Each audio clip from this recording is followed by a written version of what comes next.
Hi welcome back. நாங்கள் create பண்ணுற video tutorials plus exam notes இது எல்லாத்தையும் subject wise topic wise order பண்ணி ஆண்ட்ராய்ட் ஆப்பில் ரிலீஸ் பண்ணியிருக்கோம். இந்த ஆப்பில் பார்த்தீங்கன்னா வீடியோ டுட்டோரியல் நீங்கள் ப்ளே பண்ணிகிட்டு இருக்கிற அதே டைமில் அந்த டாப்பிக்கோடைய நோட்ஸ் கீழே இருக்கும். நீங்கள் ஸ்க்ரோல் பண்ணி யூஸ் பண்ணிக்க முடியும். இந்த ஆப்போடைய என்டையர் கண்டென்ட்டையும் மினிமல் சப்ஸ்கிரிப்ஷன் ப்ரைஸில் கொடுத்துட்ருக்கோம். ஆப்போடைய லிங்க் டிஸ்கிரிப்ஷனில் இருக்குது. டவுன்லோட் பண்ணி யூஸ் பண்ணிக்கோங்க. Organisation of records in files. So இந்த டேட்டாபேஸ் மேனேஜ்மெண்ட் சிஸ்டமை பொறுத்த வரைக்கும் நம்ம வந்து கொரி போடுறோம். கொரி மூலிமா அந்த கொரி எக்ஸிக்யூட் ஆகி டேபிள் க்ரியேட் ஆகுது, இல்லை டேட்டாபேஸ் க்ரியேட் ஆகுது, வேல்யூஸ் என்ட்ரி ஆகுது, இதெல்லாம் நடக்குது. அந்த டேட்டாவை நம்ம ரிட்ரீவ் பண்ணி பார்க்கும்போது டேபிள் வடிவத்தில் பார்க்குறோம். பட் இந்த சைடு இந்த ஃபிசிக்கல் மெமரியில், அதாவது ஹார்ட் டிஸ்க்லேயோ அந்த மாதிரி இந்த ஃபிசிக்கல் மெமரியில் இதே டேபிள் டேட்டாபேஸ் வந்து என்ன மாதிரி ஸ்டோர் ஆகிருக்குங்கிறத சொல்கிறது தான் இந்த organisation of records in files. அதாவது ஃபிசிக்கல் டிஸ்கில் இதே மாதிரி டேபிளாக டேட்டா ஸ்டோர் ஆகாது. அதுக்கு பதிலாக இதில் என்ன சொல்லியிருக்காங்க, a file is stored on a disk as a sequence of disk blocks. So disk blocks அந்த என்டையர் டிஸ்கை பிளாக்காக பிரிச்சிருப்பாங்க. அதில் சீக்வன்ஸ் ஆஃப் டிஸ்க் இருக்கும். அந்த ஒவ்வொரு டிஸ்கையும், அதாவது ஒவ்வொரு டிஸ்க் பிளாக்கையும் பேஜஸ்ன்னு சொல்கிறாங்க. பேஜஸ் அப்படிங்கிற டேர்மில் யூஸ் பண்ணுறாங்க. ஸோ இதை எப்படி ஸ்டோர் பண்ணுறோங்கிறத பொறுத்து நம்ம இன்சர்ட் பண்ணுறது, டெலீட் பண்ணுறது, சர்ச் பண்ணுறது, இதோடைய வேகங்கள் அதை பொறுத்து இருக்கும். ஸோ நம்ம வந்து கண்டினியூஸாக ஒரே நியரஸ்ட் லொக்கேஷனில் சேவ் பண்ணும்போது குயிக்கஸ்ட்டாக நடக்கும். அங்கங்கே ரேண்டமாக ஸ்டோர் பண்ணும்போது அதோடைய டைம் எடுக்க தான் செய்யும். ஸோ இந்த ஆர்கனைசேஷன் ஆஃப் ரெக்கார்ட்ஸ் அப்படின்னு பார்க்கும்போது 2 கேட்டகரி இருக்குது. ஒன்று ஃபிக்ஸ்டு லென்த் ரெக்கார்ட்ஸ், இன்னொன்று variable length records. Simple.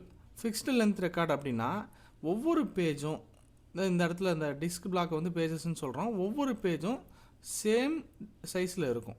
Variable length அப்படின்னா ஒவ்வொரு ரெக்கார்டும் டிஃப்ரெண்ட் சைஸில் இருக்கும். ஏன் இந்த டிஃப்ரென்ஸ் இருக்குது அப்படின்னு நான் சொல்கிறேன் பாருங்கள்.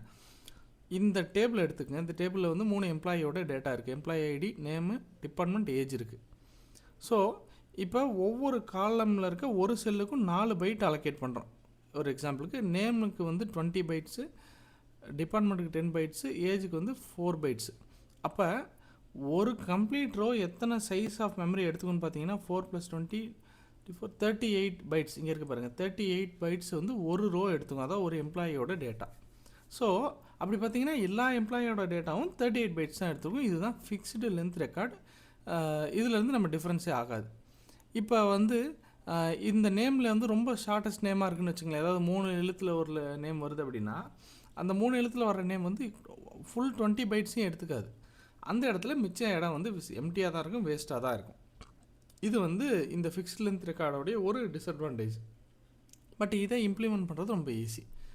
அடுத்தது வேரியபிள் லென்த் ரெக்கார்டு. இந்த வேரியபிள் லென்த் ரெக்கார்டு அப்படின்னா என்னென்னா, ஒவ்வொரு ரோலையும் ஒவ்வொரு செல்லுக்கும் எவ்வளோ மெமரி தேவையோ அவ்வளோ மெமரியை மட்டும் டைனமிக்காக அலோகேட் பண்ணுறாங்க. ஸோ அப்போ பார்த்தீங்கன்னா சின்ன எக்ஸாம்பிள் இது. ஸோ 101 ரவி சிஎஸ்சிங்கிறது 240 பைட்ஸ், இது 330 பைட்ஸ், இது 14 பைட்ஸ். ஸோ மல்டிபிள் ரெக்கார்ட்ஸ் வந்து அந்தந்த டேட்டா எவ்வளோ அந்த டேட்டாக்கு ஏற்ற மாதிரி மெமரி அலோகேட் பண்ணுறாங்க. அப்படி அலோகேட் பண்ணும்போது நமக்கு வந்து மெமரி வந்து ப்ராப்பராக யூட்டிலைஸ் ஆகும். இது எந்த இடத்துல தேவைப்படுதுன்னு பார்த்தீங்கன்னா, மெயின் எக்ஸாம்பிள் பார்த்தீங்கன்னா ஃபோன் நம்பர் மாதிரி காலமில் பார்த்தீங்கன்னா மல்டிபிள் மொபைல் நம்பர்ஸ் இருக்கும் ஒருத்தருக்கு. இந்த மாதிரி ஆப்ஷனல் ஃபீல்ட்ஸு, இந்த மாதிரி இடத்துல வந்து வேரியபிள் லென்த் ரெக்கார்ட்ஸ் வந்து உங்களுக்கு அப்ளிகபிள் ஆகும். பட் இது வந்து complex to manage. Slotted page structure.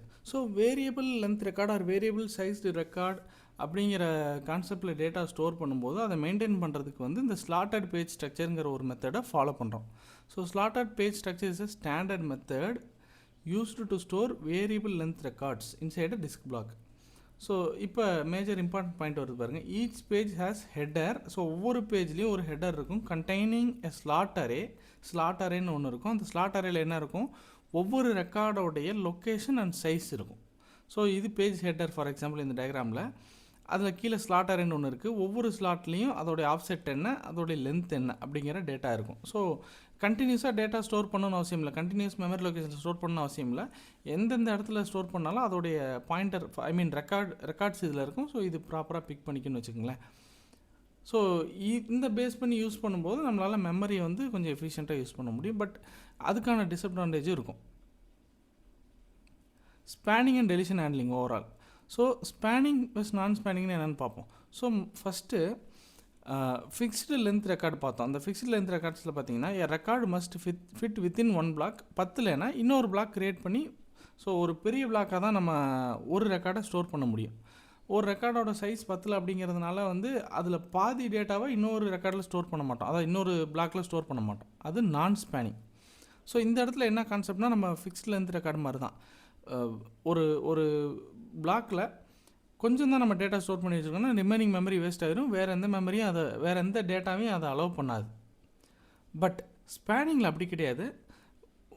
ஒரு பிளாக்குள்ளே நம்ம கண்டென்ட்டை உள்ளே ஸ்டோர் பண்ண முடியல, ஸ்பேஸ் பத்தல அப்படின்னா அந்த குறிப்பிட்ட பிளாக் மட்டும் இல்லை, அந்த குறிப்பிட்ட பார்ட் ஆஃப் டேட்டா மட்டும் இன்னொரு பிளாக்கில் ஸ்டோர் பண்ணுறோம். ஸோ இதுக்கு பேர் வந்து ஸ்பேனிங்.